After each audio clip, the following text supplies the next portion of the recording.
All right, here we go. Harp on Sports, The Bar, podcast, audio, media, radio network. Let me mute this. There we go. Thought I already did that, but starting over. Harp on Sports, The Bar, podcast, audio, media, radio network. Follow, share, like, subscribe at Harp on Sports on all your platforms, Twitter, Instagram, Facebook, Harp on Sports Facebook page, Harp on Sports YouTube channel, and, of course, harponsports.com. Little Friday Night Light for you. What do we have in store for you on this edition of The Bar? Going to look at three things, as we always do. Front and center, the Bucs and the boys. One of the highest rated openers in the NFL in recent history. Monster ratings out of the gate. Remember, the NFL is dead. It's not just that it's the Bucs and the Cowboys. There are things that we overreact to after one game. Things that I don't think we react enough to after one game. So we're going to look at all of those things. Also, I've got 5 guys in the NFL. 5 players/coaches that, to me, when you get right down to it, when you look at them, got it written down right here. What do we call these 5 guys? Got to make a case. To me, these 5 individuals have the most on the line going into this year. 5 guys have the most at stake going into this season in the NFL. Who are the 5 guys that I think not necessarily have the most pressure on them, but have the most to prove? Who are those 5 guys? So we're going to get to that coming up here as well. And also, going to look at putting a little respect on it. To me, 3 college football games this weekend. None of them have to do with the SEC. Now that I think about it, none of them have to do with the ACC. But there are 3 college football games this weekend. People always talk about respect, how the SEC gets all the attention. There are 3 games that can change the narrative on that a little bit. There are 3 games that can change the narrative on that. I'm going to tell you what those 3 games are. But let's start off with this first. Let's start off first with what we saw with the Buccaneers and the Cowboys. Look, it's one game. You don't believe that one game, how big of a deal is one game? The Chiefs beat who last year in the opener? Who won the opener 2 years ago? Did they go on to win the Super Bowl? Who won the opener 3 years ago? So, see, that's where we can overreact a little bit with it. But what happened that I think is the most significant thing of last night? Well, at least the opener, Tom Brady looked like he didn't miss a beat. And Dak Prescott's healthy. You want to win. The goal's to win. But sometimes when you watch a team, and even in the case of the Cowboys where they lose, that you can take a lot away from it. And watching the Cowboys play, it's like, this is going to be a competitive football team. In a division, let's face it, the Washington football team defensively is really good. Offensively, they're going to be pedestrian. I picked the Cowboys to win that division. I like my pick now even more than ever. Dak Prescott had a phenomenal night. Did Dak Prescott outplay Tom Brady? No, I don't think he outplayed him. I do get a kick out of people saying they left too much time on the clock for Tom Brady. What do you want him to do, not score? I even heard ridiculous things today. They should have gone for it on 4th down. That's ridiculous. You kick the field goal and you take your chances. That's how life works. Sometimes you get burned. They got burned. There were games last year where Tom Brady was out there in the 4th quarter. Remember when he forgot how many downs there were? Those things happen. They got drilled by the Saints twice in the regular season. You take your chances. Sometimes Tom Brady, he burned you 75, 80% of the time. They got burned last night. Left him too much time. I was going to kick. That is such a terrible garbage line. Oh, you left him too much time at the end. Yeah, next time we'll try not to score. Next time we won't kick a field goal to take the lead with under 2 minutes to go on the road. That's our goal next time. Oh, but remember, through all of this, remember the NFL's dead. People are done with the NFL, right? Former President of the United States told us people are done with the NFL. Remember all those guys kneeling? I'm done with the NFL. Liars. I learned a long time ago, a decade ago, I don't listen to anything that a consumer tells me they like. I watch what you like. And that occurs in all walks of life. Doesn't matter what you say. Talk's cheap. Action is everything. I'm done drinking. I'm never watching that again. Liar. Last summer, University of Florida got rid of their Gator bait chant, right? Heard me talk about it ad nauseum. If it's racial connotations. I'm never going to another Gator game again. I'm done. They host Alabama next week. Sold out. But you got over it, didn't you? Chirpy chirp, chirp, chirp, chirp, chirp, chirp. Ratings were up 16%. And last year, everybody was stuck at home.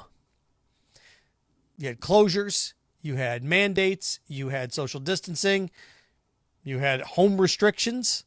More people were in their homes last year. So when you see ratings this year, top ratings from last year, don't forget that stadiums were at 25% capacity last year. More people were at home than ever. So when ratings go up from a year ago, that's telling you something. That's telling you something. And remember last year, football, without the fans, people thought it was, oh, well, it's not as good. Crowd noise, it's not the same. It's not the same. But you had a more captive audience than you did this year. You did. So, tip of the hat. I thought it was a great way to start the season. And again, you don't want to read too much into it. I'm not going to read too much into it. But Tom Brady's legit. And this is one of these things now. It's like at 44 years old. It's remarkable. Enjoy remarkable things. They don't come along too much. Enjoy remarkable athletes. What I wouldn't give to watch a Mike Tyson fight in person in his prime. I look back on things and how spoiled and how lucky I was in the 80s and 90s that I got Magic Johnson, Larry Bird, Michael Jordan, Kareem Abdul-Jabbar. Those guys played when I was a kid. Got to see those guys play. Mike Tyson, got to see him. I never got to see Ali fight, but I got to see Mike Tyson fight. I got to see Evander Holyfield fight. He's going to fight this weekend too, isn't he? And 30 years after winning the belt, that dude's still out there fighting. I got to see Joe Montana. These remarkable individuals. I go back to auto racing. I got to see A.J. Foyt in the Indy 500. I got to see these remarkable things take place. Greg LeMond win the Tour de France. It's giving you a variety of things in sports. Got to see them all. The Dream Team in the Olympics. Got to see Jack Nicholson win the Masters as a kid. Got to see all these cool things. And now it's like, Brady, he's 40. Enjoy it. Never going to see it again. And then you'll be watching documentaries in your 40s and 50s. I always tell people that are younger, enjoy some of the things you have, and even adults don't appreciate that. This generation doesn't appreciate LeBron James. Going to wake up one day, he's going to be the all-time leading scorer, have 5 NBA titles, and hold all sorts of records. And you're going to say what? Well, I spent the last 20 years trying to get over my own inferiority complex, comparing him to Jordan all the time. Enjoy it. I am. I'm going to take it away from me. So there you go on that front with that game. I wanted to go over this with you as well. We did our predictions earlier in the week, and I told you that my Super Bowl predictions, I went through and laid out each division. When it was all said and done, I had the Titans beating the Browns in the AFC. Well, a little bit of a wrinkle. Everybody's picking the Bills and the Chiefs. I went with the Titans and the Browns. Titans going to the Super Bowl. I have Derrick Henry as my MVP. First running back to win the MVP award since, I think it's Adrian Peterson. And in the NFC, I have the Rams over the Bucs. And then the Rams beating the Titans, rematch of the Super Bowl from 21 years ago. So, in doing that, and I went through in my, Rookie of the Year, and there's Trevor Lawrence, and went through and did all those awards. So, I was thinking about this as we get ready and we get really kicked into the season here. I want to give you my 5 guys that I think have the most at stake. The 5 people in the NFL with the most on the line this year. And here's what I've come up with. Number 5 on my list, I have Sam Darnold. Sam Darnold, gets another shot here with the Carolina Panthers. And I was torn between Carson Wentz and Sam Darnold, but the Colts are a little bit banged up. He's got a couple years. He's got a year or two here, and he's got the quarterback whisperer, right? And Frank Reich is his head coach. He's got a little bit of time to work. Carson Wentz does in Indianapolis. Let's face it, if Sam Darnold doesn't work this year in Carolina, he's done. And they're going to be looking for a third team, then he becomes a career backup. He does. He becomes that guy just chasing things around is what he becomes. So, as I look at it, Sam Darnold gets a chance here. He's got a dynamic running back. He's got a decent enough team in a division that's pretty poor. Saints really don't throw you a lot. The Falcons, Bucs are good. But to me, Sam Darnold's in a great spot. So the 5 guys with the most approved this year, the most at stake, I've got Sam Darnold at number 5. And number 4, I've got Bill Belichick. Bill Belichick finds himself in a fascinating position. He's got Mac Jones, right? He's got his guy. He cut Cam Newton, which nobody wants Cam Newton right now, so whoop-de-doo. But he did cut Cam Newton. And I look going all in at the Alabama quarterback. He's got a rookie. Tom Brady looks to be off to a good start. The Patriots last year was like, we had a lot of injuries. A lot of guys opted out. Okay, here we go. You're in a division that's got the Bills. The Dolphins made the playoffs last year. The Jets are terrible. When's the last time the Patriots didn't have a first-place schedule? Patriots have a third-place schedule this year. So I've got Bill Belichick 4th on that list. And he doesn't need to go 12-4, but you got to show us something. 5 guys the most approved this year. Sam Darnold 5, Bill Belichick 4. Number 3 on my list is Aaron Rodgers. You put on that type of display after an MVP year, you get to the NFC Championship game, and you get crushed at home. The year before, in the NFC Championship game, the 49ers absolutely railroad you. Now you're coming back. You've got talent back in there. The Bears have a rookie quarterback. Matt Stafford's gone in Detroit. And let's face it, Kirk Cousins and the Vikings, Packers should win that division again. Should win it by a couple of games. So Aaron Rodgers is 3rd on the list. He wins another Super Bowl in Green Bay, can walk off into the sunset. He's won a couple. You know, you look at the arc of his career and what he did compared to what Brett Favre in the arc of his career did. It's very, very close. It is. Favre got slightly better numbers. You know, Bart Starr won 2, right? Favre won 1. Rodgers has won 1. You know, Manning has 2. Both Mannings have 2. Breeze has 1. You get that second one if you're Rodgers in Green Bay. You kind of shift the scales a little bit. I think if Rodgers wins the second one, you start comparing him to Peyton a little bit here. So, Aaron Rodgers, the 3rd most approved of my 5 guys in the NFL with the most at stake here as we enter the 2021-2022 season. Number 2 on my list, and, you know, number 1 for me was easy, but number 2 is Ben Roethlisberger. They get lit up to start the year last year, the postseason last year. They lose to the Browns at home. Cleveland, I'm trying to think, would Pittsburgh start 10-0 last year? They're gangbusters. 11-0, they're talking about that team going undefeated last year. It didn't happen, but there was talk of it.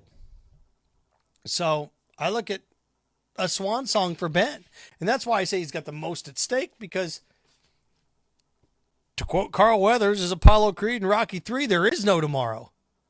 To me, there is no tomorrow for Big Ben. You know, he's got a couple of Super Bowls. He's a Hall of Famer. But, you know, he didn't take care of himself like Tom Brady did, and this is it. This is it. So there you go. Before I get to number 1, 5 guys with the most on the line this year, most at stake. Number 5, certain quarterback for the Carolina Panthers. And I like Sam Darnold. I hope it works for him. Sam Darnold, number 5. You start to think about things and the importance of where you are and what you need to accomplish. That's why Bill Belichick, where he is, what Brady's doing. I got Belichick at 4. Mac Jones is going to get this working. If it doesn't work in New England this year, you're just going to hear more and more of that criticism that it was all about Brady. Number 3 on the list, Aaron Rodgers. Look, you've created this thing. Now you've lost back-to-back NFC Championship games. What do you do? Number 2, Big Ben. And number 1, the guy with the most approved this year, it's John Gruden. John Gruden's got the most approved. Look, they haven't done anything. Dude's going into what, year 4 of a $100 million deal? John Gruden signed a 10-year, $100 million deal. 10 years, $100 million deal. Think about other teams that have turned things around in the last 3 or 4 years. Look what the Chargers have done with Justin Herbert. Look around the league and people that have turned it around and how quickly they've turned things around. It'll be interesting to see what Urban Meyer does this year with Jacksonville. But I look around the league and look around at teams that some of them were bad, some of them were good. You have an ebb and flow, right? But I mean, think about how bad. Look at the Bengals. where the Bengals were. I don't think the Bengals will be any good. But there are some teams out there that, you expect the Texans to be bad, the Lions to be bad. But if how bad the Dolphins were a couple years ago, if the Dolphins and the Bills, who were both rebuilding at the exact same time as the Raiders, if the Dolphins and the Bills continue to grow and the Raiders continue to remain stagnant, John Gruden, again, $100 million deal, the savior. Here we go. We're in Vegas. Here we go. If he can't make the playoffs in his first 4 years in the NFL, or his return to the NFL, especially if the Chargers make it. So there you go. John Gruden, number one. 5 guys with the most approved heading into this year. Wanted to wrap with this. Put a little respect on it. Or respect, as they say. As the kids say. I know the SEC is the best conference. For crying out loud, they have the best 2 teams in the country. Georgia and Alabama are the 2 best teams in the country right now. Could that change? Yeah, of course it could change. But they're the 2 best teams. The ACC, is it a one-man show? Yes, it's a one-team show. It's Clemson. Oklahoma's good. The rest of the Big 12, I don't know. I think Texas is better. Iowa State, I don't know. Iowa State's one of the 3 games, I think, this weekend that can put a little respect on it. Iowa State plays Iowa. That's where game day is. Ashton Kutcher's your guest picker. Exciting stuff. But when you're Iowa State and you struggle, and then Iowa comes to town, or you get ready to take on Iowa, I should say, and Iowa is coming off a game in which they beat the doors in on an Indiana team that was pretty good last year. And Iowa just crushed them. So I got Iowa, who just crushed Indiana. Iowa's taking on Iowa State. I looked at Iowa State struggling last year. Iowa State goes to a major bowl game last year. A lot of pomp, a lot of circumstance. Without Iowa State, Matt Campbell taking that next step. They've got a chance to dethrone Oklahoma. All right, you got to beat Iowa then. And all 3 of my respect games involve Big Ten teams. The SEC's proven itself. I don't need to see. Ole Miss can show me some things, but the SEC's shown me everything they can. Plus, this week in SEC land is usually when guys schedule down because they schedule up in week 1. Not all teams, but Alabama and some other teams do that. So that's how I look at that. That's one of them. The other 2 games that are all about respect. Let's face it, people have criticized the Pac-12 the last few years. Rightfully so. The Pac-12 hadn't been very good the last few years. And what do you know? Washington takes on Michigan, and Ohio State takes on Oregon. I got news for you, Pac-12 fans. Oregon lays an egg, and Ohio State beats it, and Washington gets skull-drugged by Michigan. Now what? Now what? Utah's your savior? Here you go, Pac-12. You want it? Go get it. If you're the Pac-12, you got Oregon and Ohio State, and you got Michigan and Wisconsin. Prove it. Prove it. I like Michigan. I picked Michigan to win the Big Ten. I picked Michigan to beat Ohio State and get to the Big Ten championship game. I got Michigan going to a major bowl game. I like this Harbaugh team. I do. I think it's the most talented one he's had. But again, you look out at the Pac-12. Stanford's getting ready to take on Southern Cal. Stanford team that embarrassed itself last week. Got crushed by Kansas State. So they're going to be 0-2. USC's going to be up there going, hey, look at us. But if you're significant teams in that conference, your power teams, let's face it, I think we all agree the top 4 teams in the Pac-12 this year, Southern Cal, as usual, right? Oregon, Washington, and then what? Arizona State? Is that what the 4th best team? Utah? Okay, let's go with Utah then. Boy, at the end of the day tomorrow, Washington can be 0-2 and Oregon can be there at 1-1. I mean, out of the gate. So, look, it's that respect quotient. All these teams sitting around, we want somebody new to the dance, somebody else than all these regular other guys. All right, well, here you go. Iowa State, you got Iowa, who just crushed Indiana. Washington, you got Michigan. And Oregon, you got Ohio State. Go beat them. Because if the Big Ten flexes this weekend, which, look, I think Iowa, Michigan, and Ohio State all win. I do. If that happens and the Big Ten flexes, and Iowa, who I think we all consider is probably the 4th best team in the Big Ten, we get right down to it, right? I think we all probably at least think that Penn State's better than Iowa. I think we all think Ohio State's better than Iowa. Michigan, don't know. Wisconsin, If I had to pick and we're willing to bet my soul, I'd pick those 3 teams to beat Iowa in the Big Ten championship game. You bet I would. So if the 4th best team, 5th best team out of the Big Ten dumps what people think is the 2nd best team, top 10 team out of the Big 12, what are we supposed to think of you? Here you go. You want respect? Pac-12, Washington, Oregon, go beat those Big Ten teams. Iowa State, dump Iowa. If all 3 of you lose, Big Ten, 2nd best conference in the country, and whoever comes out of there gets to lose to Georgia or Alabama by 20. But as opposed to a Pac-12 team or a Big 12 team gets to lose by 30, you want it? Go get it. Harbaugh on Sports, The Bar, podcast, audio, media, radio network. Follow, share, like, subscribe at Harp on Sports on your social media platforms. Again, Harp on Sports, the YouTube channel, and harponsports.com. So there you go. And remember, as always, stay clean, stay focused, stay strong. Frankenstein. Have fun with your friends.